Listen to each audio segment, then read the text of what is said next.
जिसका इंतजार हो रहा था, वर्ल्ड कप सारा फीका पड़ रहा था, वो मैच की दोनों टीमें जो है वो कोलंबो पहुंच चुकी है। इंडिया भी कोलंबो पहुंच गई है, जहां पर अब मैच जो है वो 100% डन है।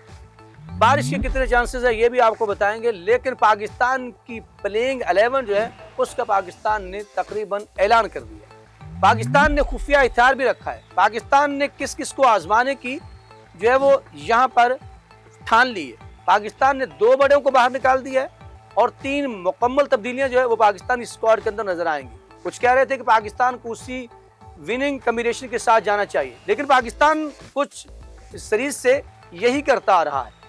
हम समझते हैं कि रोटेशन का अमल है, लेकिन पाकिस्तान इसको वेपन के तौर पर इस्तेमाल करता दिखाई देता है। कोलंबो में इंडियन टीम जो है वो पहुंच चुकी है। आज वो यहाँ पर रेस्ट करेगी और कल वो प्री प्रैक्टिस करेगी। पाकिस्तान को यहाँ पे थोड़ा सा एज हासिल है कि पाकिस्तान की टीम जो है उसको रेस्ट के 2 दिन मिल गए और पाकिस्तान को 2 दिन जो है वो प्रैक्टिस के लिए भी मिल गए। और पाकिस्तान की टीम ने कल जो है आपको बताता चलूँ कि वहाँ पर स्विमिंग की, इंडोर थोड़ी सी एक्टिविटीज की, लेकिन उसके अलावा पाकिस्तान की टीम ने ओवरऑल रेस्ट किया। आज पाकिस्तान अपना जो है वो बाकायदा उसमें प्रैक्टिस करेगा और कल भी प्रैक्टिस करेगा। परसों फिर दोनों टीमें जो है वो आमने सामने होंगी। तो नाज़रीन, यहाँ पर जो पाकिस्तान की प्लेइंग 11 के बारे में मैं बताता चलूँ कि यहाँ पर पाकिस्तान का जो है वो कोलंबो के अंदर जो है वो थिंक टैंक पहुँच चुका है, वो वहीं मौजूद है। पाकिस्तान क्रिकेट के डायरेक्टर और पाकिस्तान की जो सिलेक्शन कमेटी के हेड आकिब जावेद वहाँ मौजूद है। वहाँ पर जो है वो बैठ कर बात हो रही है। उस्मान खान को लेकर सबसे पहले बात की गई वो फ़खर जमान के ऊपर मैं बात करता हूँ।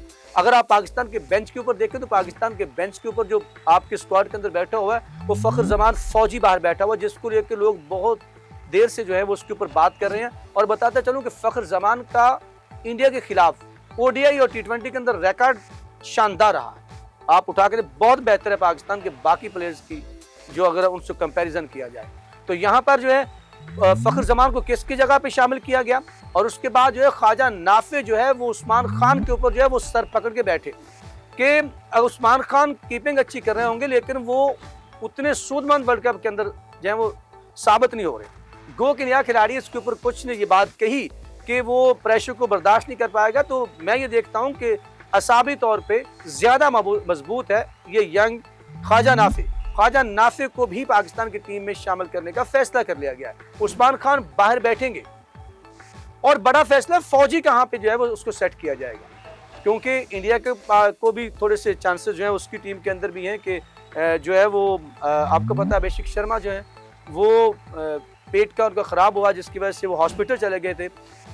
तो उनकी अभी रिपोर्ट्स आना है कि वो क्या, कुछ लोग तो शक व शुबहात का जो है वो जाहिर कर रहे हैं, लेकिन यहाँ पे मुझे लगता है कि अभिषेक शर्मा जो है वो सेट हो जाएंगे, वो ज़रूर खेलेंगे। बात हो रही पाकिस्तान की प्लेइंग 11 की, और पाकिस्तान ने 3 तब्दीलियाँ, जो 2 तब्दीलियाँ तो पाकिस्तान ने यूँ करके जो है वो सामने फेंक दी हैं और पाकिस्तान ने कह दिया कि ये 2 तब्दीलियाँ कन्फर्म है। फौजी जो वो इंडिया का दुश्मन है और इंडिया के खिलाफ खेलेगा और इंडिया के खिलाफ स्कोर भी करता है। आप 2017 की चैंपियन ट्रॉफी से लेकर अब तक देख लें, फ़खर जमान ने इंडिया के खिलाफ हमेशा परफॉर्म किया है। उसको जिस पोजीशन पर भी भेज दिया जाए ये बात है कि वो वहीं पे भी कर सकता है और इंडियन स्पिनर्स के लिए वो ज़्यादा खतरनाक साबित हो सकता है।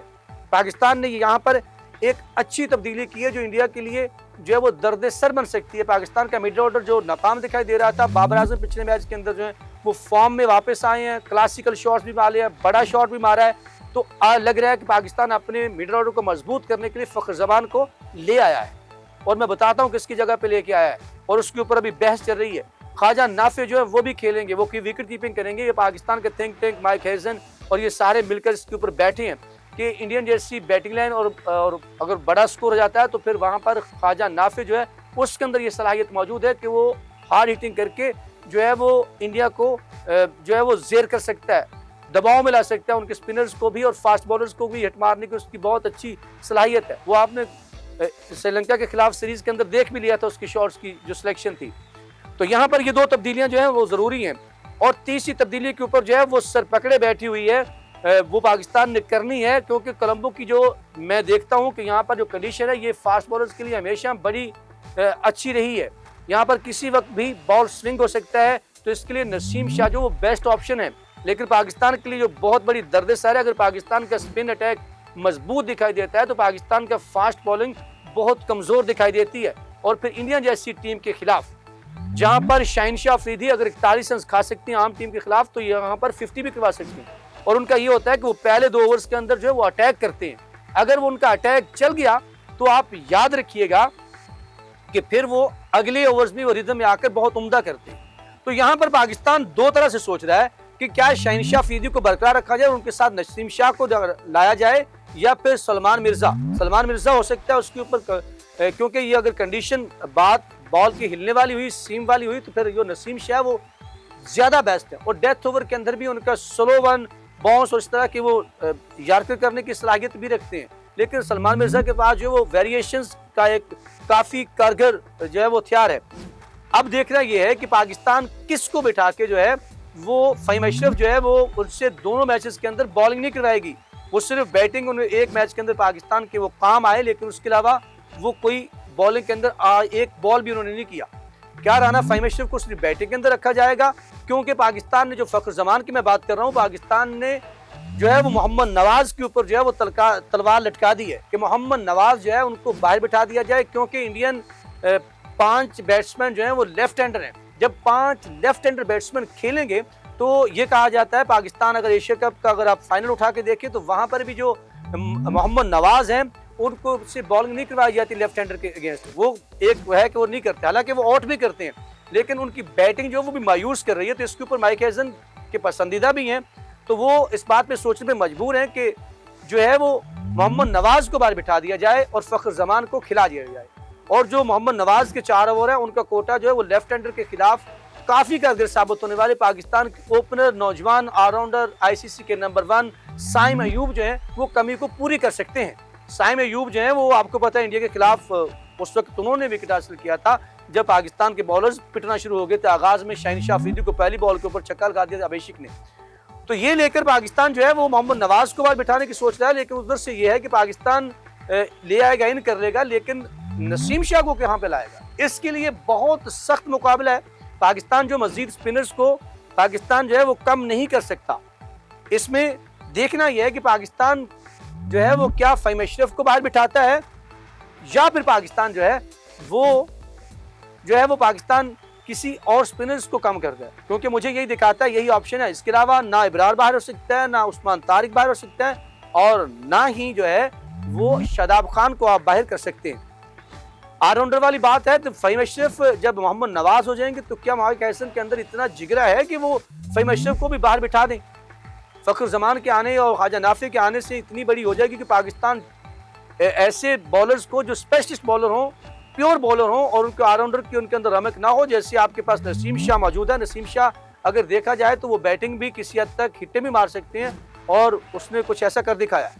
तो नाज़रीन, इस तरह से पाकिस्तान की प्लेइंग 11 में आखिर में आपको गिनवा देता हूँ जो हमारे सामने आई। उनमें एक नाम जो है वो मैंने आपको बताया कि अभी उसके ऊपर कंफर्मेशन नहीं है, 2 कंफर्म हो गए हैं, साइम अयूब, साहबजादा फरहान के बाद जो है वो आप वहां पर देखेंगे कि आपको दिखाई देगा कप्तान सलमान यागा के बाद जो है वो आपको दिखाई देंगे बाबर आजम के बाद फ़ख्र ज़मान आएंगे, फ़ख्र ज़मान के बाद ख्वाजा नाफी आएंगे। इस मैच के अंदर आपको उस्मान खान नहीं खेलते हुए दिखाई देंगे। उस्मान के बाद मोहम्मद नवाज को पाकिस्तान ने बाहर बिठाने का सोचा हुआ है, फ़ख्र ज़मान को इन करने का, तो यहाँ पर शादाब खान आएंगे। शादाब खान के बाद जो है पाकिस्तान की जो फ़हीम अशरफ के ऊपर जो है वो सवालिया निशान है कि क्या फ़हीम अशरफ जो है वो प्लेइंग 11 का हिस्सा होंगे या नहीं होंगे, नसीम शाह को कहाँ खिलाना है। तो फिर यहाँ पर नसीम शाह या फ़हीम अशरफ, फिर शहनशाह अफरीदी हैं, शहनशाह अफरीदी के अबरार हैं और उस्मान तारिक, ये प्लेइंग 11 आपको दिखाई देगी इंडिया के खिलाफ मैच में। और पाकिस्तान ने ये थिंक टैंक ने जो है वो इसको पेपर वर्क के ऊपर जो है वो फाइनल कर चुकी है। एक मैच वो बात अभी तक हमारे तक नहीं है, वो भी कहा जा रहा है कि नसीम शाह इस कंडीशन के अंदर जो है वो कारगर साबित होंगे। तो नाज़रीन, आपके नजदीक ये प्लेइंग 11 कैसी इंडिया के खिलाफ, आपकी क्या प्लेइंग 11 है?